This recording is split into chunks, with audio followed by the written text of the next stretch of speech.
you attended Zoom Perspectives 2023, and I saw some pictures of you and famous people. Well, you're famous too, kind of in the Redwood Forest. What the heck was that, like Disney I World was or in the something? Redwood Forest. Look, analyst events are great.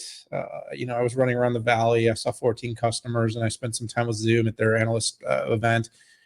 Keith Kirkpatrick and Mark Beatty, two of the analysts on the Futurum team, spent a lot of time there. And Zoom's been in an interesting inflection. I mean, Zoom was the darling of the pandemic. Yeah. It had numbers and growth, and people remember the stock ran to like 500 a share, and then it lost 90% of its value. I mean, just think about that. Yeah. And in the whole time, by the way, it was losing value. It was growing at a pretty enormous rate, meaning it's substantially bigger than it is right now, even though its market cap got like halved or quartered over and over again. I mean, so it's an interesting sort of set of circumstances, and Zoom's been in this process of sort of reinventing itself, of going from a calling or a meetings platform or just a meetings company to a collaboration and communications platform. And so it has monstrous competitors, really competitor in Microsoft Teams. And Zoom's ethos has really always been, the easy button. I've always kind of joked. I said, what's the cost of happy? Because that's the delta in terms of what a customer might pay to be on Zoom. And I will admit, like I use all the platforms for the reasons, both as an analyst and because of the customers and the relationships. But Zoom does continuously impress as a very easy to use, friendly platform for for meetings. But Eric Yuan, who I got to spend some time with, CEO of the company, he wants more. He doesn't want to just be the platform for meetings. And so I'm going to surprise everybody out there. So hold your breath. They talked about AI quite a bit at this meeting. Are you okay? Yeah. Can you breathe? Am I allowed to breathe? But they did hire the former AI chief from Microsoft, the chief technology. XD is his name. I'm not going to even try to pronounce his name.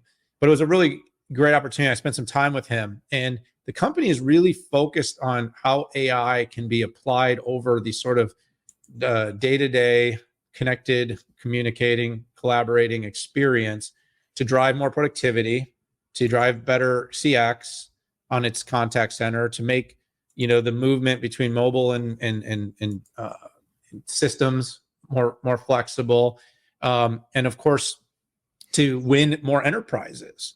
And so XD obviously had a lot of insights and knowledge, and he didn't disclose this, and I'm sure his NDA wouldn't allow him to, his non-competes and NDA, but about kind of OpenAI and that strategy. And he seemed very steadfast about going to a open multi-model approach that's going to use many different LLMs, foundational models, mid and small and even micro focused models to help people be more productive, to make collaboration and assistant in your pocket. He even referenced Her, the movie, in his mind somewhere. And I thought that was kind of interesting as to where this could all go. I keep saying Apple has the most opportunistic position in terms of applying an LLM right over the top of the OS. But where do you start your days? And I mean, I think right now, Slack and Teams have been more successful in terms of starting your day and where you meet. But can Zoom be the where you start your day app? Can it be the I'm in Zoom and that's where my messages are, that's where my meetings are, that's where my mail goes, that's where my customer interactions are? That's the question they're trying to answer. But that's directionally, theoretically, with contact center, phone, messaging, and of course, all its APIs, integrations into different tools, where the company is heading. The company needs some help. It's going to need to really get its message right, because I think right now the world still really sees it mostly as a meetings company. And so that's the big transition it needs to make. I do believe Eric has shown, whether it was WebEx the first time around, whether it was Zoom the second time around, that he's able to reinvent, disrupt, and come up with what's next. And I think that's going to be his big challenge ahead of him. But there was some encouraging progress, and I felt like the company was really listening. And that's something that, as an analyst, I really care about is, does the company want to hear what the outside world is saying, or have they decided they have the best answer and they shut everyone out? Other than Apple, I've never met a company that can really do that for a long period of time and get away with it. Right. So Zoom seems to be open for business. They're listening. They have big ambitions around AI, and they showed some of their wares. And I'm interested to see how this continues to evolve. Yeah, strategically, the only right move that the company has is to create a platform. And like you said, that's exactly what they're doing by adding things like email, calendar, whiteboarding, messaging, and even more. I really like their expansion into the call center.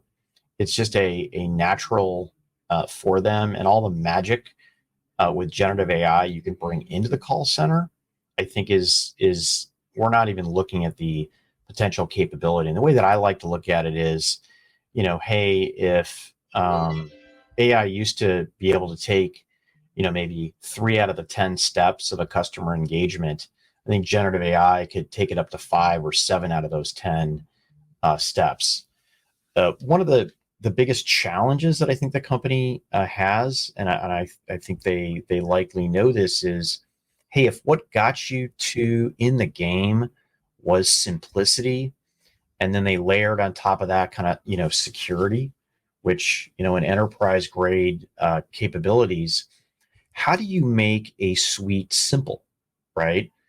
Is by adding different capabilities. And I've met with their most senior product leaders, and they get it.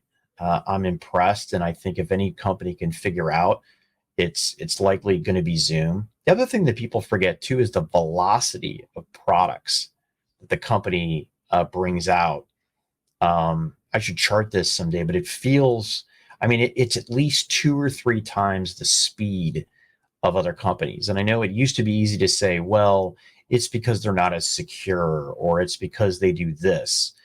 I think that's off the table now, maybe with the exception of military grade type of implementations. But they made a ton of progress. I'm super excited to see where this company goes.